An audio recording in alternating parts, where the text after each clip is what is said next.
Hello there, and thank you for tuning in. We'll be talking about Carnival and the cruise industry today. A very interesting company which faces rather unique challenges because of COVID-19 and its related travel restrictions. But why don't we start off with just a simple look at Carnival? Founded in 1972, the firm is headquartered in Miami, Florida, as are many of its competitors. They cannot match Carnival's size, however, with over 150,000 employees spread between 10 cruise line brands and 87 cruise ships. Carnival is the largest leisure travel company in the world with an average of 85 million passengers making reservations for their cruises each year. All before COVID, of course, but we'll talk about that soon enough. I first want us to look at the cruise industry through the lens of pastel analysis. This will help us break down how the various factors shown here contribute to the general environment that firms such as Carnival competes within. We can start with political factors. Due to the international nature of cruise travel, the industry must be mindful of rules and regulations beyond their host nation. For instance, UN member countries have recently pushed for container ship operators and other large ocean-going vessels to reduce their carbon emissions by 40% by 2030 and 70% by 2050. Political pressure also stems from working conditions and salaries for cruise line employees. The Maritime Labor Convention, or MLC, guides the working hours, health and living conditions of cruise line employees. Yet there are reports of widespread mistreatment of these employees, and employees are generally not covered by U.S. labor laws due in part to the high employment rate of non-U.S. nationals. But beyond political worries, the cruise industry has seen large growth, with passenger numbers increasing to a high of 30 million in 2019 and 32 million by early 2020. The growth of the cruise line industry was rising at 5.4% annually prior to the COVID-19 pandemic. Overall, the cruise line industry provided $150 million in early 2020, as well as providing just under 1.2 million jobs worldwide, accounting for annual payroll of $50.24 billion. During this time, the average salary for employees was approximately $45,000. The outlook for the next 2 years has been heavily impacted by the COVID-19 pandemic, however. The disruptions caused by both travel restrictions and other pandemic-era laws have been so profound that they will certainly have a long-term effect on the cruise industry. As of the ending quarter, May 31, 2021, Carnival Corporation's revenue was on a whopping 93.4% decline year over year. Previous years saw increases of 8%. Royal Caribbean and Norwegian Cruise Line experienced similar plummeting revenues. And when we consider social factors affecting the cruise line industry, an important trend we have seen in the emergence of younger generations of travelers as well as solo passengers. Cruise travelers are no longer just retirees and empty nesters. Younger generations are increasingly choosing experiences and adventures rather than commodities. 66% of Generation X and 71% of millennials have shown an increasingly positive response to cruise travel. Firms must contend with this changing demographic as well as solo passengers. These cruise ships were previously designed for couples and families who would pay double occupancy fees for larger rooms. With a limited number of individual cabins, solo travelers were required to reserve the same room as families and couples. Many popular cruise lines, however, are now designing their ships with more solo cabins. Technology advancements and norms have also changed how cruise operators do business. Mobile phones now offer a platform for planning and assisting customer cruise experience. While propulsion technology has, generally speaking, remained constant, there has been progress in more efficient hull designs. Cruise operators are primarily focused on alternate energy sources such as batteries and hydrogen fuel cells. And many of these designs and development trends stem from the increasing importance of environmental factors. Cruise ships are the principal source of pollution for marine ecosystems due in part to ballast water discharge, biocides, and physical disturbances. It is in the interest of the industry to maintain the natural beauty of the destination such as Marine World Heritage Sites, or MWH, which continues to drive industry growth. We can now turn our attention to the industry environment, which has seen some change since the start of the COVID-19 pandemic. We are going to take a quick look at each of the factors listed here and see how they relate to Carnival and the cruise industry. The threat of new entrants has always been low in the cruise industry for the simple reason that to be a cruise operator, one needs cruise ships. These are costly investments, and then we have to consider the cost of keeping them afloat and supplied. Due to these high barriers to entry, competition is fierce amongst the few giants in the industry. Many firms offer the same destination, almost all major players being based out of Miami, Florida, and great efforts must be made to differentiate their products from one another. As for the threat of substitutes, this can tip from low to medium or medium to low. The cruise experience cannot be immediately substituted with a flight to Miami or a road trip to the Catskills. It's a niche experience, but cost can make other travel arrangements more or less enticing. One of the shifts we have seen relates to the bargaining power of buyers. Cruise lines have had to slash costs and make every effort available to attract customers back to their ships after the pandemic-related disruptions.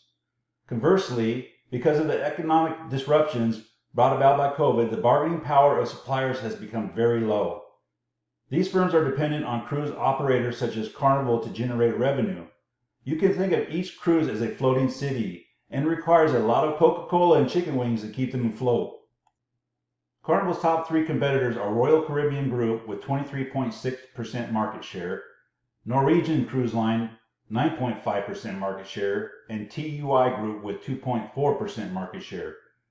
Royal Caribbean focuses operations primarily in the North American market with some expansion into the European, Asian, and South American markets. Norwegian operates in the same markets but has further expanded to Alaska, U.S. Eastern Seaboard, European rivers, Hawaii, and the Mediterranean, while TUI is limited to Northern, Central, and Western Europe. Each competitor's business strategy to target different customer segments varies. Norwegian employs a differentiation strategy emphasizing innovation, resulting in higher ticket prices. However, their customers care about innovation and are willing to pay higher costs. Inversely, Royal Caribbean uses a customer-centric, low-cost provider strategy to target customers who are more cost-conscious, while TUI operates on a differentiation strategy to target European customers who desire specialized cruises. The pandemic has had a significant impact on all cruise line operators' finances. Sales and revenues have drastically decreased in the last year and a half, but with the recent removal of restrictions, sales have slowly begun to increase. TUI was one best insulated from this as its hotel and tour operations provided revenue. Large operating costs for all customers are an issue and have caused them to take on debt to offset losses. Many have received funding from their governments, but as sales remain low and interest increases, some firms may still need to take on additional debt. Now, while Carnival Corporation is the largest cruise operator in the industry, that does not insulate the firm from various threats. The COVID-19 pandemic poses a challenge like none other in recent history.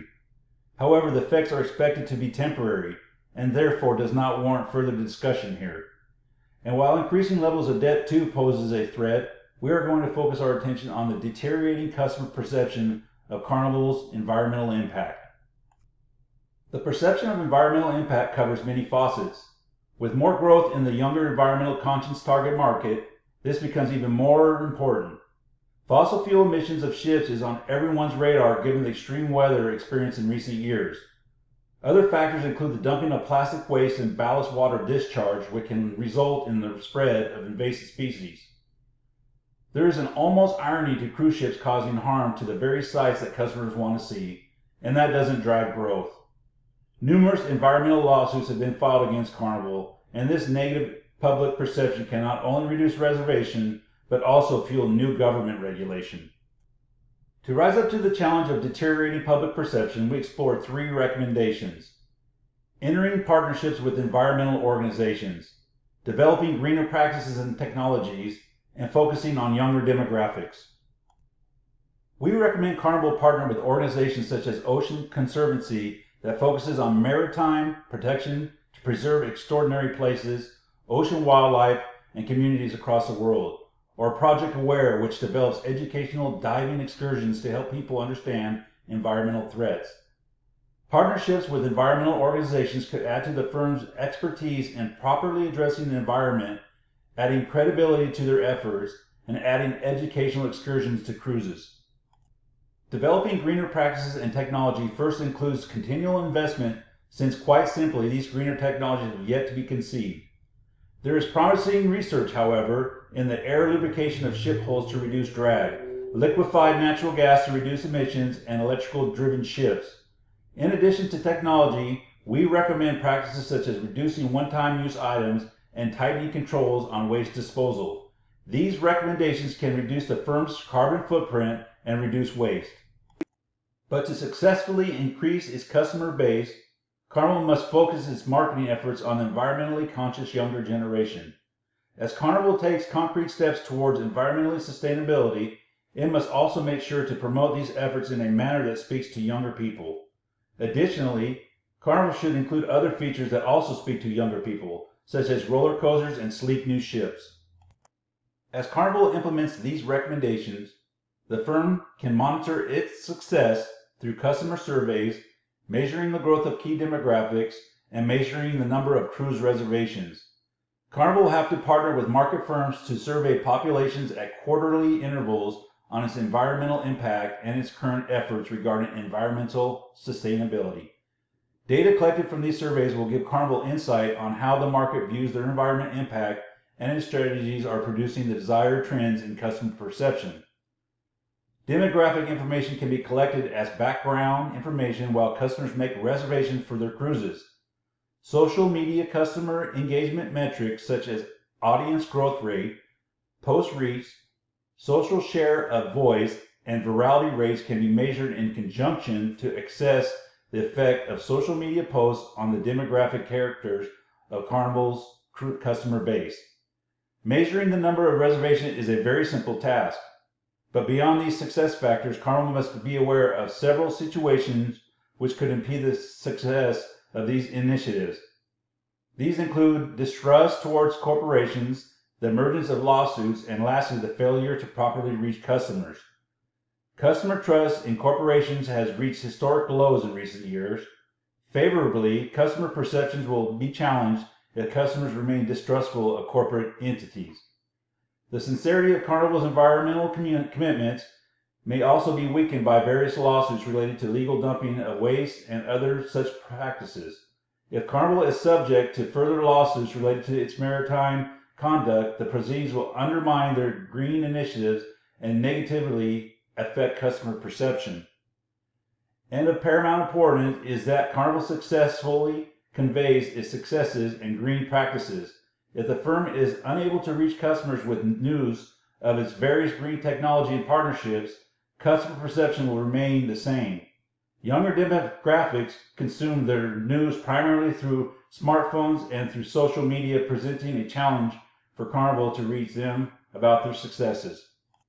Well, I just want to thank you for being with us and hearing all about Carnival and the cruise industry. It will be interesting to see what the future holds for cruise travel and if COVID restrictions are reinstated and the world stares down the possibility of new lockdowns. Thanks for listening. Have a good day.